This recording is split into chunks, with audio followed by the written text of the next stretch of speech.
All right. Well, for the sake of time, I am going to get us started and I am recording. So, hello, everybody. I don't see a lot of faces. I see a few faces. Um, but it's nice to see the ones I do see. That's the problem with Zoom is people are like, I can turn my camera off. So, tonight we have a very special guest speaker. Um, through the ages, I'm gonna mute Faith. Through the ages, this program that we're going to learn about tonight has changed titles. I'm not even sure if I can keep up. I remember way back it was supervised visits, and that's how, when I can't refer to anything else, I'll say that court ordered supervised visits.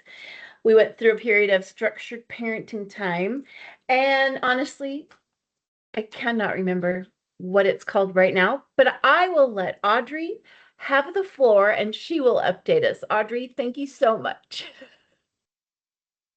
Yeah, of course. So previous to what it's called now, it was called parenting time. But now it is called family time. So that encompasses just more than parents. I'm assuming that's why they changed it to that, because it can be extended family and um, other children that may not be, in the case. So I think that's why they chose family time. So thanks for letting me be here, guys. I think I know most of you. There may be a few that I don't, but when I can't see your faces, I don't really know. I just see names. Um, but thanks for having me. I just wanted to go over, just what family time and you all's wonderful work with the kiddos and how that kind of translates into, also supporting and helping those birth parents. So, Kath, do you have that slideshow?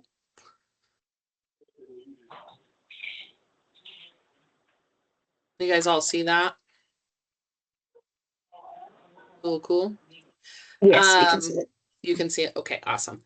And I can't really see you guys too good, so I'm just gonna ask Kathy to scroll to the next slide. And so basically, I mean, I would assume the majority of you guys have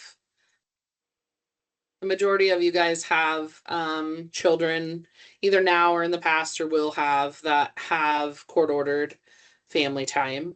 And so what we really look at family time at is that it's basically like Kathy said, back in the day, it was supervised visitation.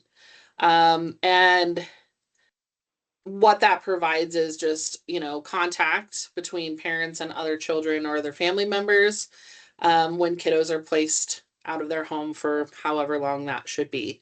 And we really take, pride, especially here at Ariel, that we make family time a safe and supportive environment for everyone, the kids, the parents, and then also for you all too. So because we really like that interaction and we want everyone to feel welcome and safe. Next slide, please, Kathy. So the main goals of family time are, in a nutshell. I mean, there's several goals, but this is in a nutshell. To support healthy interactions, build and repair relationships, and learn and practice positive parenting strategies, teaching parenting skills to the parents. And we always support permanency, right? Because that's always our first and foremost most goal. Next slide, please. There's several family time providers here in the Valley. And then kind of, more towards Delta Montrose that we do tend to work with. But here in Mesa County, of course, there's us. And then there's Hilltop. And then there's Griffith Center. And then Mesa County Department of Human Services does do usually the first, it used to be the first 72-hour contact and or assessment. Sometimes it goes a little bit longer. Just depends on, what that looks like and how quickly we can get things scheduled in any of the providers. Sometimes we're super busy, so Sometimes it takes a little longer, but they do have someone there now at Mason County Department of Human Services.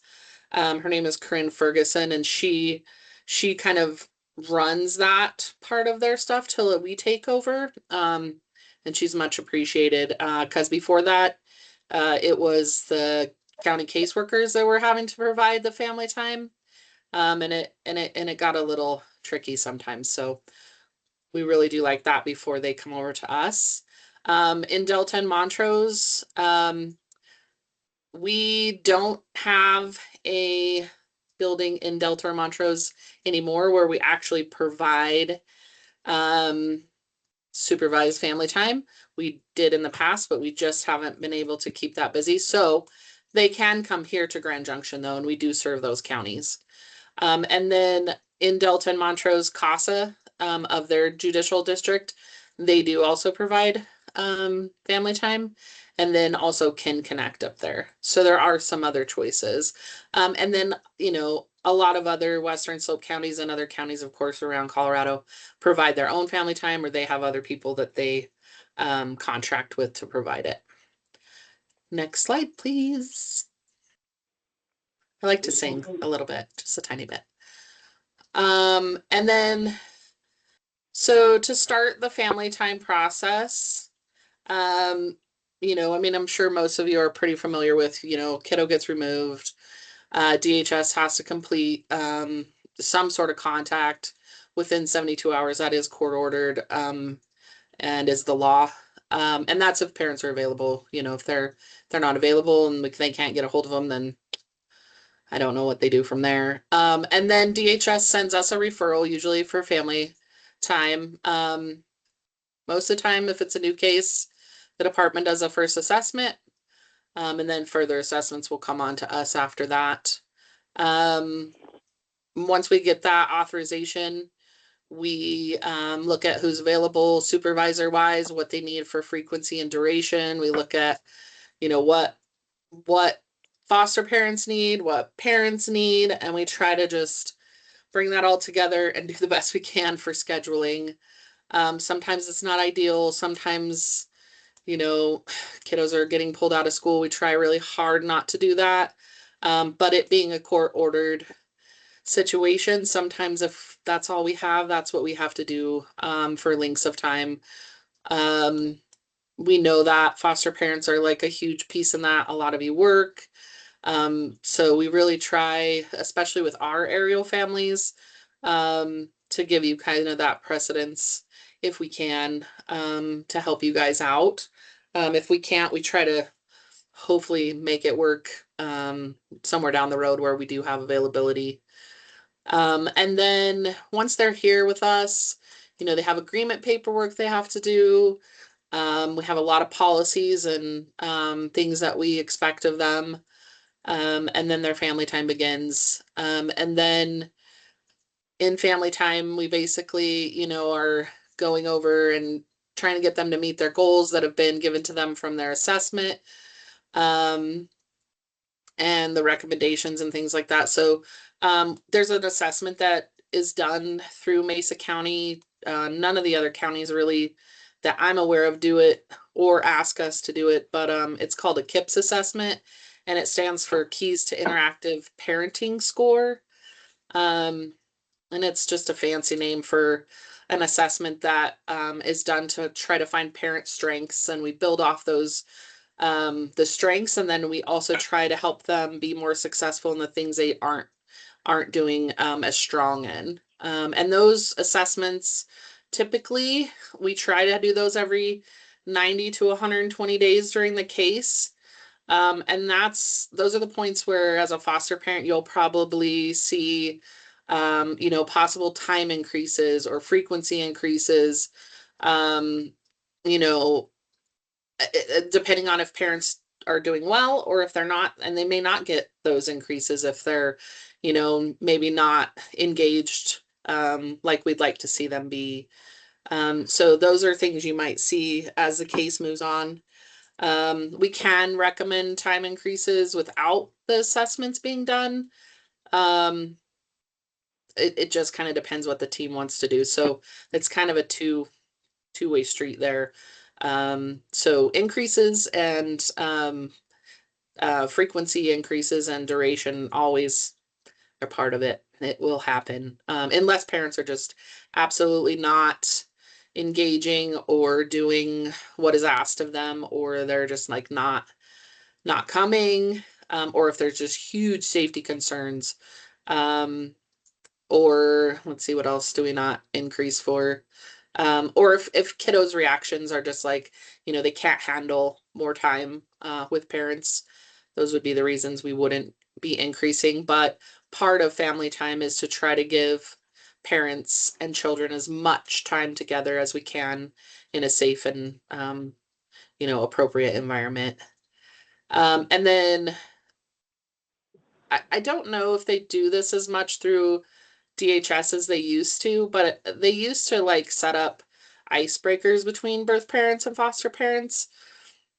I know they do it occasionally. I feel like we probably do it here more than they do. Um, so if that's something that you're feeling like, hey, nobody ever did that, and we really would like to, meet this birth parent, let your aerial case manager know so that they can let me know and we can kind of talk about that and see how we can do that. Because, I think aerial, one of our big differences here in family time compared to a lot of the other agencies in town is that we do really value that working together with our foster families. We feel like it gives the best outcomes for kids, and it really gives parents that boost that they need, that they have someone who is supporting them through all of this, because they may not have anyone else.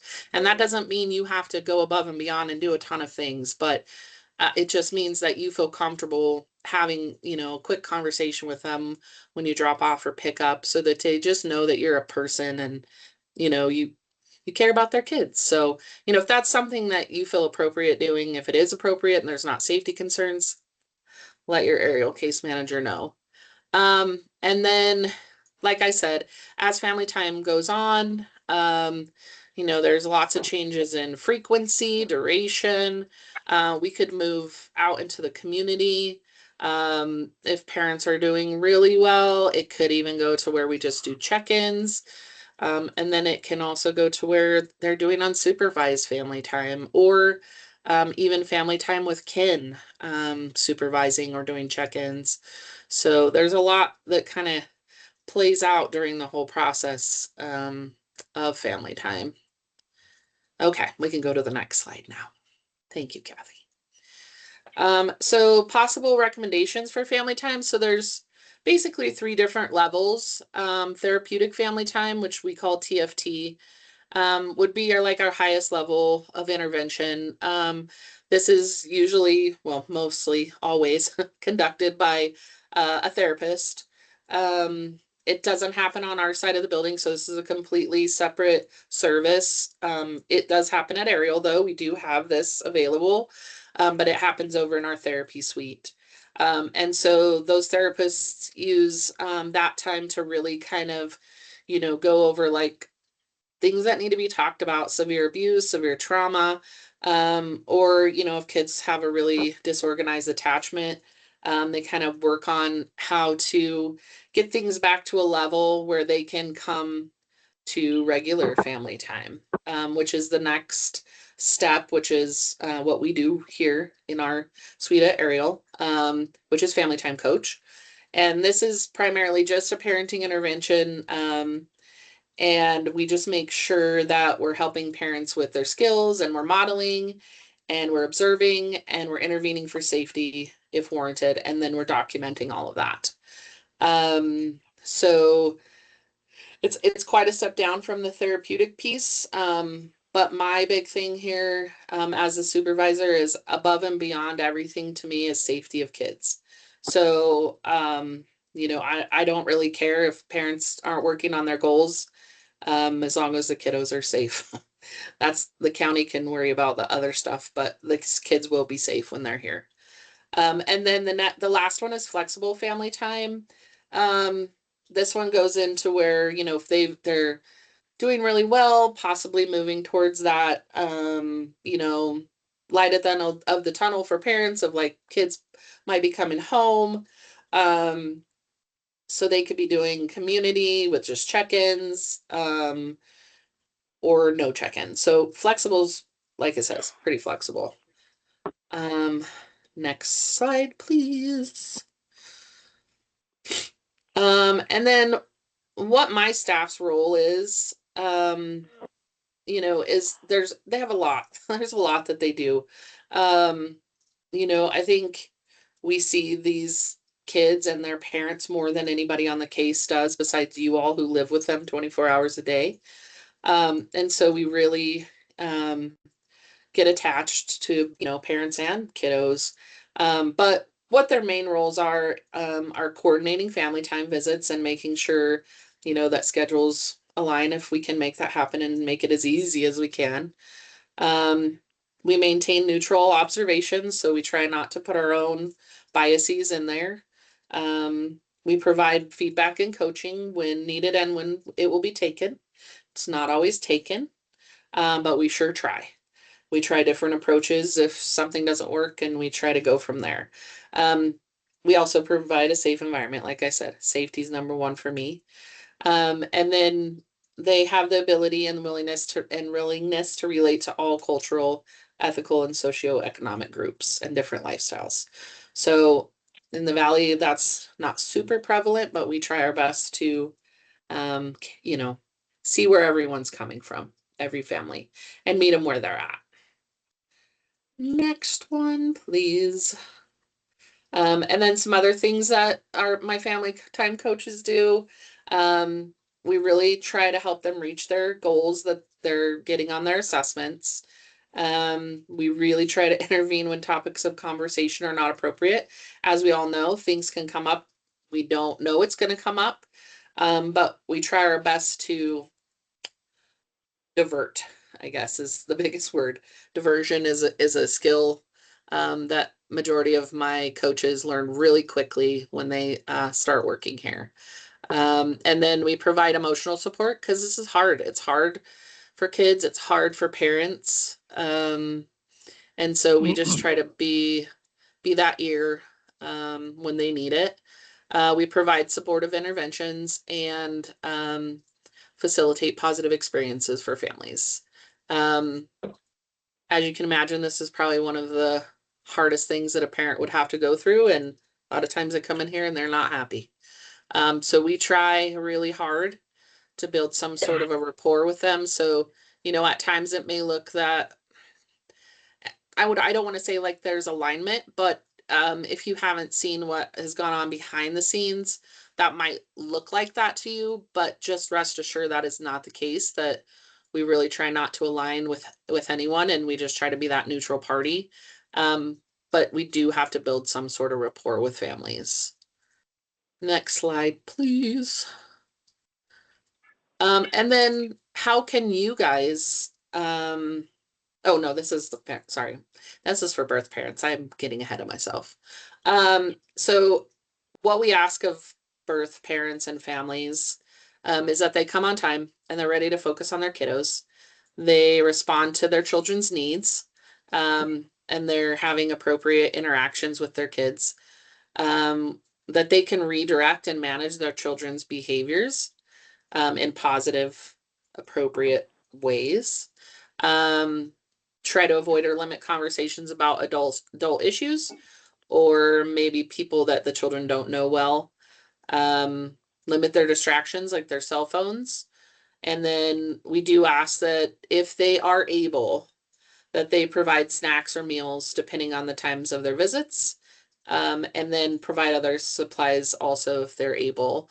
That comes with a caveat, right? Like we expect parents to be prepared. Like you all are prepared. You have all the things that these kids need, right?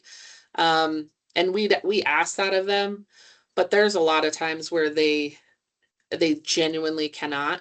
So we kind of stand in the gap for that. Sometimes we try to not make it be a long-term thing. We really try to help them find resources, things where, they can get those things.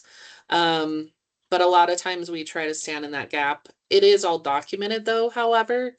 So if a parent all of a sudden just stops bringing diapers. Um, and they're like, I can't afford diapers, but then it goes on for like a month. We're documenting that. So the courts are seeing that, this is what they're telling us, but that may not be the real reason why they're not bringing diapers, but we're still providing for those children, right? Like we're not going to let a kiddo go without a diaper. We have an enormous cabinet here at Ariel with every size of diaper you can imagine. So, and we have snacks and we have other, not so much clothing. We try our best to keep that to a dual roar, but we do have minimal things in case there's, a blowout or something. But just know that if that's frustrating to you, which I can imagine only how it couldn't be if, a parent's not providing dinner or snacks or all these things and these kids come home hungry to you. We try our best. We have snacks here, and we have recently started supplying our pantry in the kitchen with like some real quick ready-made meals or really easy to make meals like macaroni and cheese and spaghettios and things like that. They may not be the healthiest things, but they are easy for parents to make. They're free here, and kids aren't going hungry. So um, just know that that's all documented, though, when those things are provided, so that the court's seeing that parents aren't providing that. We are. If you all are providing things, we're also documenting that as well. Okay, next slide. And then this kind of just goes with that too, that they're really encouraged to work on their goals, follow through with their feedback and their suggestions, and demonstrating that they can and are willing to ask for help. They're being consistent in their attendance, which is huge, and that they can have some fun with their kids. Um, you know, it's not all about, you know, stress and sadness and missing each other. There's a lot of times where our families are genuinely having a really good time when they're here, and we like to see that. Because that's what families are about, right? Like you want to have those family times that are fun too. Next one. So this one's for you guys.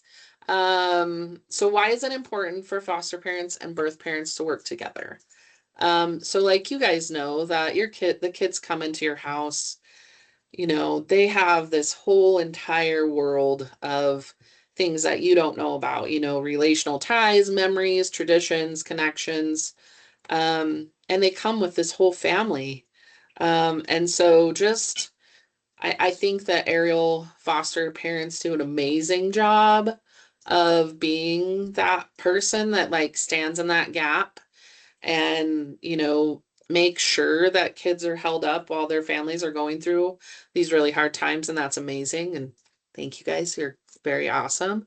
But I think even going a little further and making sure that you're like asking the birth parents if you feel comfortable and it's appropriate about their lives and their traditions and who they are and who their children, how they see their children is a huge thing. Because I think that promotes, an united front, and it really helps model healthy interactions between everybody in the case. It's just a really big, big piece of it. Next slide. Um, and it kind of goes into like how to be supportive, right? Like you're dealing with all these things and it's hard. You guys are amazing.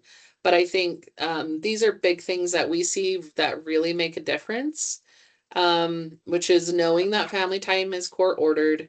So we have to really work together to make sure that it's happening on a regular schedule. We just don't want anyone getting in trouble with the courts.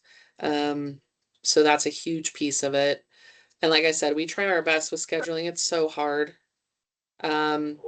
I think right now we serve like 56 families with 8 employees. That's a lot of scheduling. So try to be understanding when we call you and go, we only have 2 options. Like we've literally looked at the calendar and been like, yeah, this is all we have. So we try. So if you guys can understand that too, it's super helpful. And then being on time for drop-offs and pickups. We know things happen, you know, there's car accidents, things happen, but on the regular, if you know when you're picking up and dropping off and you're doing that consistently, we super appreciate that. And then not leaving the kiddos here at Ariel without you know, like being like, here, we're gonna sit them in the lobby and then just take off. I can't imagine most of you would do any of that, but it is something that has happened in the past. We can't just leave them with the front desk staff. We can't just leave them, you know, with any random person. Like they cannot be with their parents alone without a family time coach there. So we just really need to make sure that's happening unless we've gone to a less restrictive, you know, kind of family time where they're doing check-ins or, you know, something like that. And then be in communication with your family time coach for like scheduling stuff. If you're seeing behaviors before or after or other concerns, um, you know, it really helps us to help you. Like if we don't know about it, we don't know about it. Like we can't help you if we don't know. Um, you know, and then be honest and respectful and kind. And I think all of you guys are those kind of people. You know, even though you know all these hard things about what has happened probably in these families, you know, just really not speaking negatively about birth parents, especially in front of their kids. I mean, you guys know that. Just being that supportive person, even though you know all those hard things, is really important. Next slide, please. Um, some more things are family time. If it's canceled by you all for, you know, sickness, vacations, what have you. Due to the court order, we do have to reschedule and make those up in a timely manner. I know that's hard. Even us, like if we have to cancel on you too because somebody's sick and we can't get coverage, or one of my staff actually gets to go on vacation, and we can't cover that. Like we ask that you be respectful and try to work with us on what we offer you for makeup times. If you're feeling like that's not fair, like you're getting like pigeonholed or something, let me know, please, and I will figure that out. But I feel like my staff typically tries to be pretty proactive and helpful for those makeups. Um, because also they, you know, that's their hours too. So if those don't get made up, they don't get paid either. And then know that the coaches can't go into depth about what's happening in family time. I know that's super frustrating, right? Like you want to know what's going on. They can give you like a brief summary of something really concerning happens, and it's child based. We definitely are going to tell you or can tell you, because that affects you. But you know, like if you come in and you're like, hey, was mom high today? We can't tell you that. Like we can't. And you're going to have to make your own judgments on that. But what I can tell you is if a parent say they do come in under the influence of something, and we deem that it's very unsafe for them to be there, it's for the family time is going to be ended. That being said, the majority of these kids that are here, if their parents are addicts or have substance abuse issues, they're functional addicts. So they can do all the things that they need to do while they're here, sadly. And the kids don't really notice. So if it's a major safety concern, though, we will take care of it. And then we ask that you be available by phone to pick up your kiddos if there was something to happen like that, or if they get sick, or, you know, parents like, I'm out. We've had that happen where parents just be like, I gotta go. And it's like 20 minutes into their visit. So, like, what are we going to do with the kiddos? So, we just ask that you be available so we can call you if we need to. And then this one, I don't know. It's always kind of been in our repertoire, but I think it's kind of up to you guys how you feel about it. It's the whole titles, names thing. Um, I feel like a kid can call you whatever they want to call you, if that makes them feel safe and secure and know that you're their caregiver.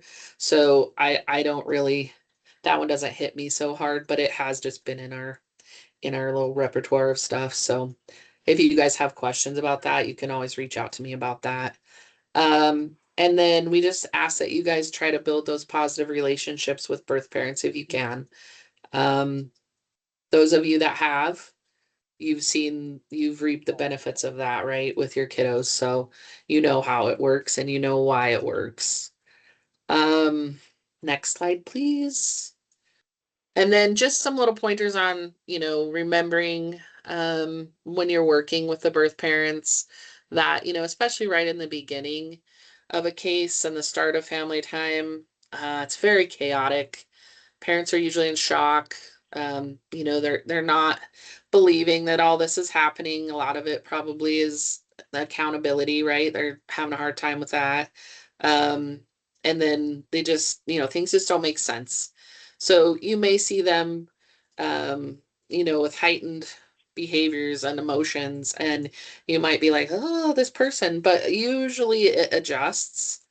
If it doesn't adjust, there's something more going on, right? There's probably some sort of substance use going on, or mental health, or, just something going on. But typically, I mean, I can't give you a time frame because all of them are different, but within the first couple months, things start to adjust and settle down typically.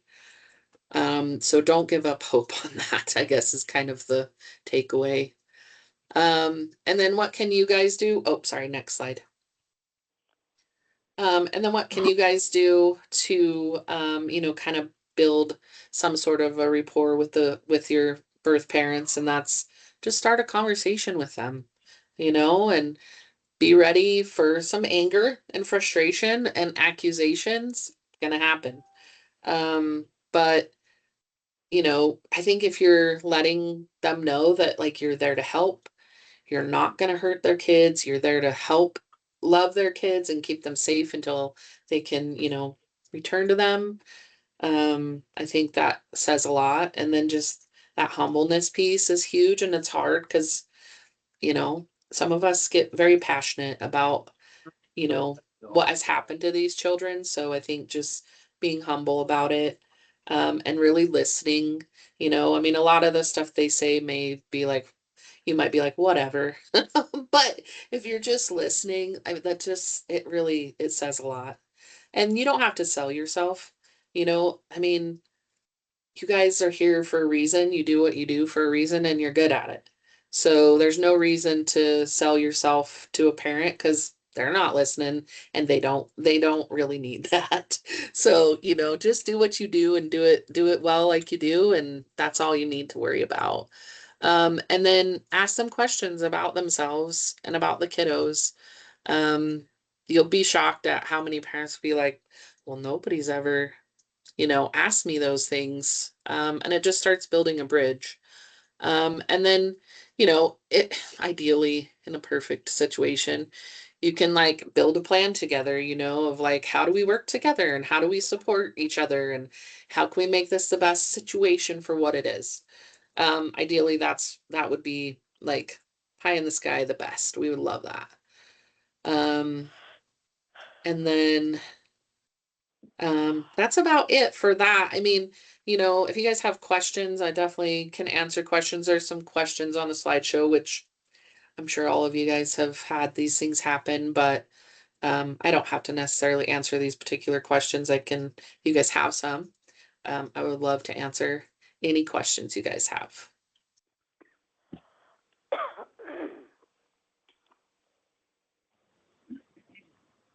Audrey, can you off the top of your head tell us what percentage of kiddos in foster care have court-ordered visits? I mean, if they're in foster care, I would say probably 90% of them are going to have court-ordered visitation if their parent is available for that. And like Ariel, we only do supervised visitation through DHS court cases like DNNs. But there are agencies that do private pay. So those would be kiddos that probably aren't in foster care, but we don't do that. Yeah, we only contract through counties. So 90% is your guess. With the not new, the focus going to a lot of kin, do they have different rules or expectations in visits? No, I I do believe that I don't know a ton about the Ken stuff. Other than the department does do a training, they do background checks. They do have expectations that, like we have regular frequency and duration, they do expect that. They do expect kin to report back to the department if there's any safety concerns or behaviors that they're seeing that are unusual. I guess, though, I would treat that with a grain of salt at times because there's a lot of kin that may not report those things. Um, and that's just human nature, right? Your family, you're probably a friend. But we would hope that the majority of them would report those things back. Um, in my experience so far, we haven't had a ton of kin supervision offered to families through Mesa County. Um, and I'm not really sure why that is, other than from my experience, if they have gone through all these family members and none of them are appropriate for placement, most of them probably aren't appropriate for visitation supervision. Or they may have a family member reach out and be like, oh, yeah, yeah, I will help. I will help. I want to do all of this. And then they realize what it really is, and that it's Mhm. every week, and it's 3 times a week, and it's 3 evenings a week, and it's this and that. And they're like, nope, I don't want to do it. Or they get a boundary pushed, Mhm. and they don't feel safe doing it. So I think it's a great idea because I think it gives flexibility. I just don't know how long term it's going to be that it works out. Something that they also changed with that same legislation was not only can kin supervise visits, but foster parents can also supervise visits. I don't know if any of you have been asked. I know a couple of you have been asked on meetings with me. But I do think that that is going to come up more frequently. I especially think that'll come up with our smaller counties who don't have as big of a budget as Mesa County. Faith, I see your hand up though. Go ahead. Yeah, I had a question. My foster daughter, she's 11. She hasn't lived with her mom since she was 2. Mom was not in the area, is now in the area. We're not sure how temporarily. Um, she hasn't seen her before since she was 5. She's said she's not taking any of her children back, so but yet we now have in-person visits. Where does the process when you're moving towards, and now her case plan just got changed to adoption by a non-family member. So, we're moving towards that termination. They've done the counsel for relinquishment. What is the process then? I mean, because part of me is like, I was like, is it, she's now seeing her mom every week, trying to build that connection, but also realizing she doesn't have that connection and realizing that mom wants to act like everything's fine, but she hasn't seen her since she was 5. Yeah, that's super hard, Faith. And I don't know if I have an excellent answer for you other than I know that the basis of family time is to build or connect a bond, and that the department has to make best efforts That's what they said, yeah. to show that they have tried everything they can to promote reunification. Okay, it's just Yeah. like you're now in this tricky situation where you're like, as we move towards termination, how do you then back up? Yeah, right. Yeah, that's hard. Okay. Yeah, I'm sorry I don't have a good answer for that on my end. Are they trying to connect the kids with their birth parents regardless of outcome? Like, even though Faith might adopt, they still want this little girl to know her mom and I meet really Yes. that? think what it came down to is what Audrey said about reasonable efforts. So we have seen a trend legally in the state where there has been some overturned terminations on reasonable efforts, specifically around visitation, and parents not given an opportunity to have that visitation. So Mhm. because that trend is happening, I think now we're starting to feel those ripple effects, right? Where like maybe it doesn't make sense in where the case is at, but oh my gosh, we better show that we made reasonable efforts because we don't want that to overturn a decision. And it all goes together. It's not working, I feel like, how it's supposed to work, Faith, in your kiddo's case at all. But it also goes to show maybe they should have done a little bit more to get those visitations in the beginning instead of just letting things settle. So I just think we're seeing some of those trends impact cases now, even though it may not always make sense with where your case is at. Okay. I was just curious if there's some sort of plan for as you move towards the other direction, but doesn't sound like there is. No, up until termination, Faith. Up until termination, they have to do all of those things and show all of those efforts. And Okay. so, yeah, Yeah. it's And a hard then road. it is. And then it gets really tricky there at the end too, because it ends very abruptly typically when there's a termination. It's basically like, okay, the judge has made that decision, and then we schedule a goodbye visit and it's done. Like there's no like the judge may make his decision or her decision on like Monday, and then the department's like, hey, can you do their goodbye visit Wednesday? Yeah. And we're done.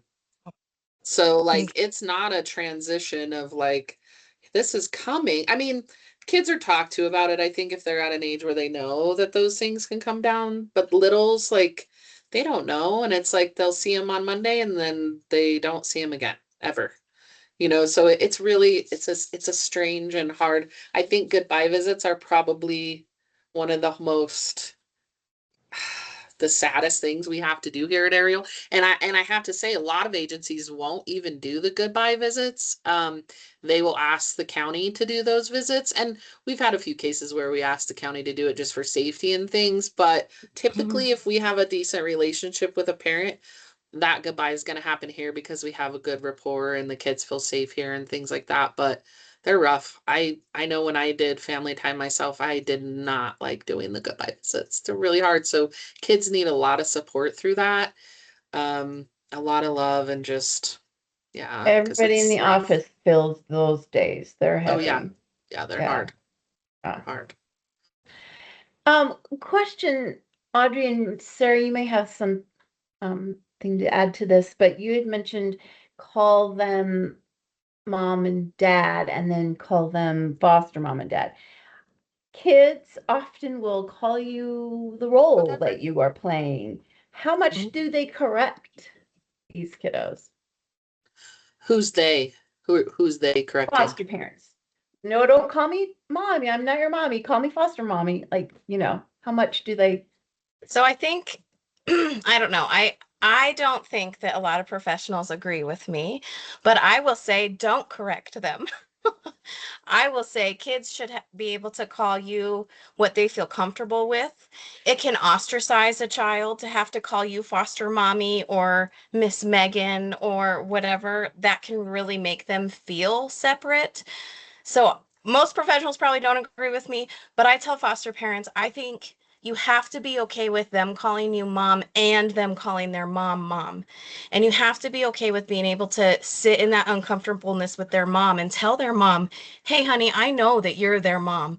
I'm just standing in because that's what I do is I keep your kiddo safe so they can go back to you. I think that's my soapbox, Audrey. I'll let you. No, no, no. And I agree with that, Sarah. I think, perfect example though, like I don't think they're on here, but the peacocks, they have the kids call them ma and pa.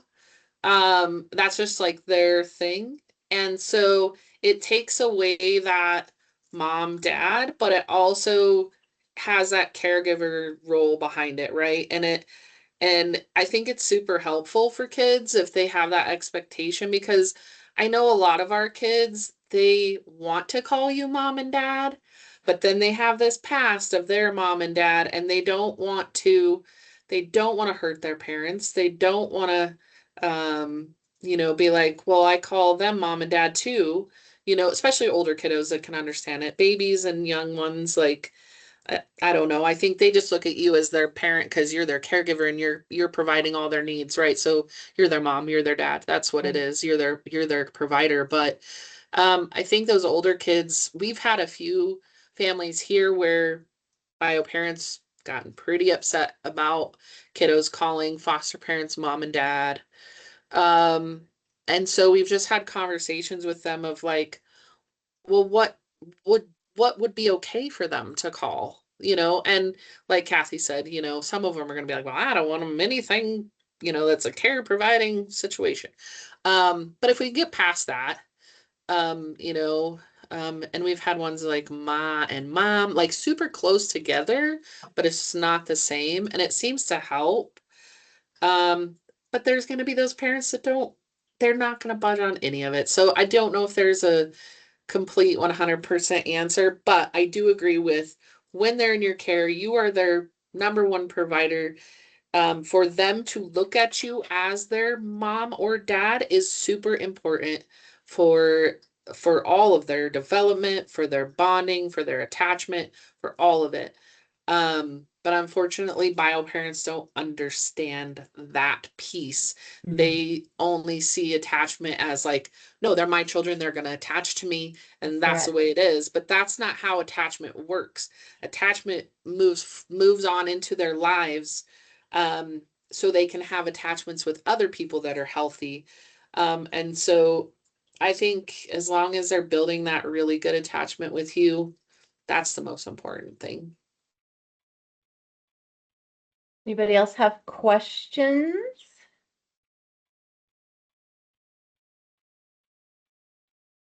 I'll give you a I'm curious. Sorry, go ahead. Sarah. Well, I was just going to say, I'm curious to hear who or ideas or ways that you guys have been able to connect with birth parents. And are there any things or conversations or ideas you have to share in this group, maybe for the new foster parent who's never done this before? I just think that so many of you have done so many wonderful things. I'm hoping people will feel comfortable sharing.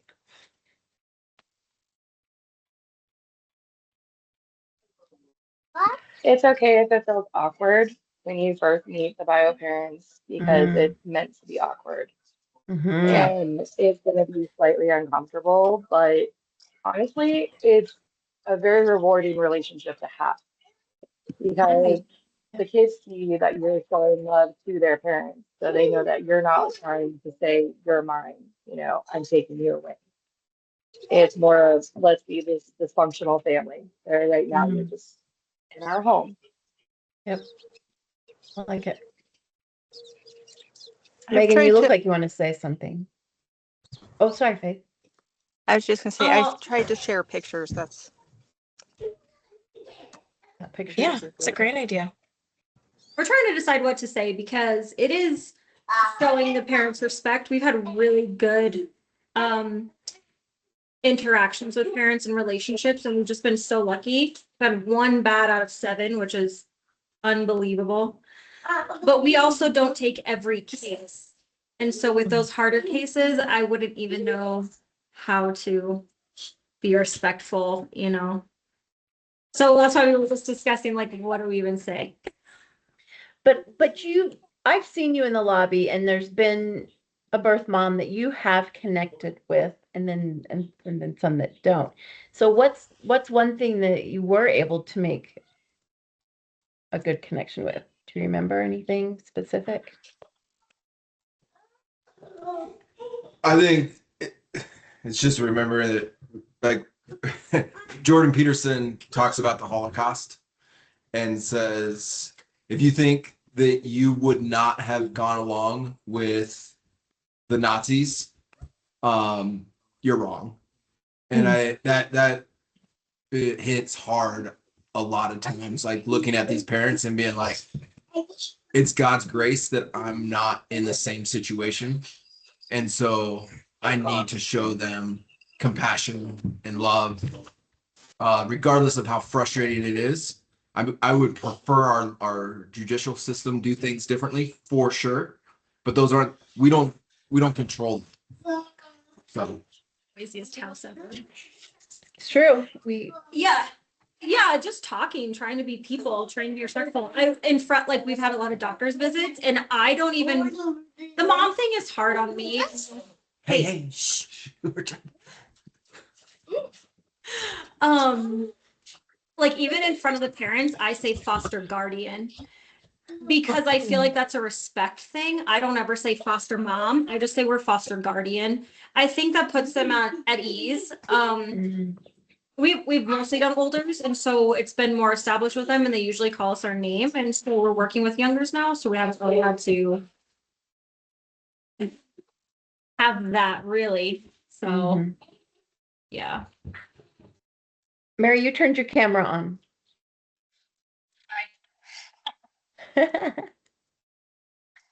I just can relate with what they said about having easy ones and hard ones. Yeah. We had a really good one, and we included her in everything, family get-togethers and fishing trips and everything. Mm-hmm. And now we have some really bad ones, and it's hard to find any ground to connect with them on. Yeah. And unfortunately, sometimes that happens. And I think in those circumstances, I think foster parents are often asked to just kind of rise above. But also, I don't know what other advice to give you other than to focus on those kiddos and do what you know is right by those kiddos and be respectful and just rise above. Don't take it personal.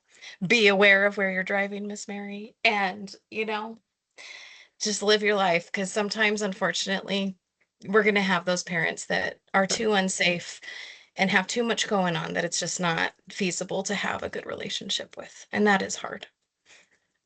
Yeah, and we would never ask you to do something that you feel uncomfortable with, especially in family time. Like if you're like, no, I do not want to come into the lobby, we will Just to be like, clarify, okay. Ariel would never ask That's you, Ariel. Yeah, I don't which know what doesn't anybody mean else says. that the counties won't ask you, because as some of you on Yeah. this call know, even as of recently, the counties sometimes ask for outrageous things at times.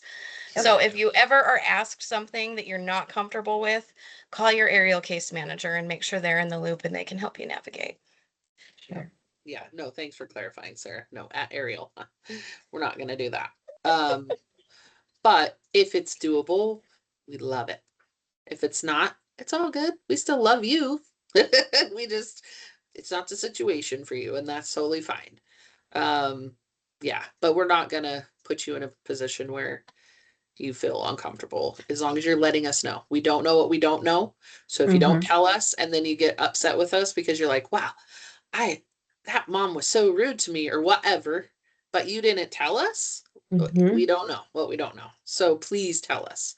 And I think that's a huge thing of like building some sort of rapport with your family time coach too, so that they know where you're coming from. They know, what your needs are. If you have that good communication, it's crucial.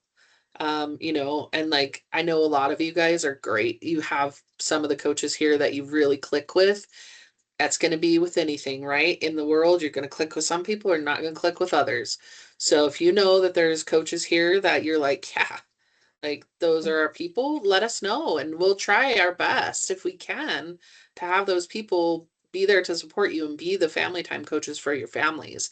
Like that is our big thing, right? With Ariel is like we want to support you guys because you're our foster families.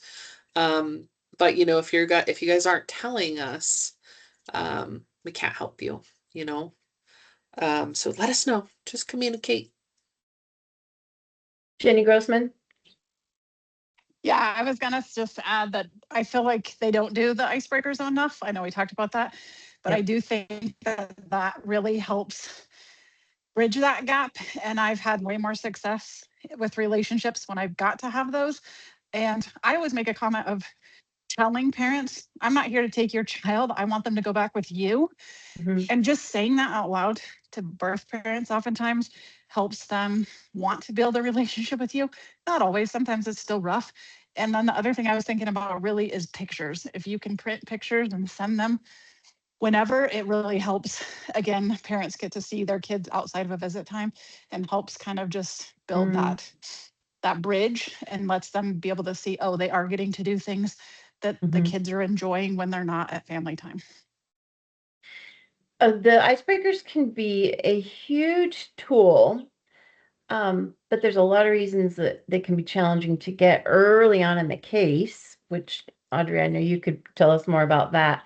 But I've even been on a committee that's worked on a list of questions to ask that steer clear of everything in the case, everything in the law, everything about, it's more like what fruits and vegetables do they like? Do they need a nightlight? Did you send their teddy?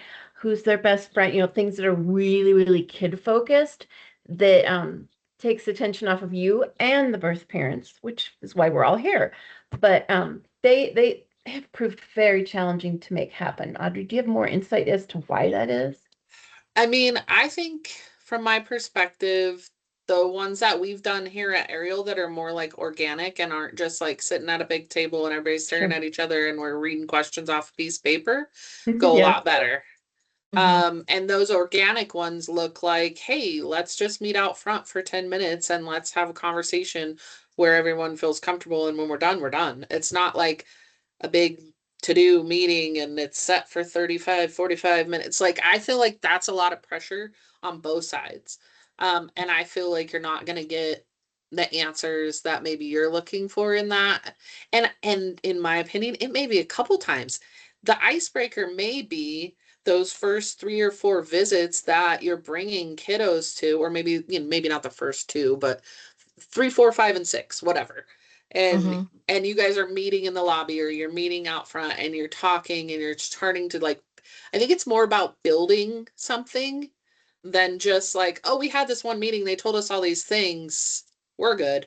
Like, that's not how relationship works. Like, I feel like it's a building, you got to build it.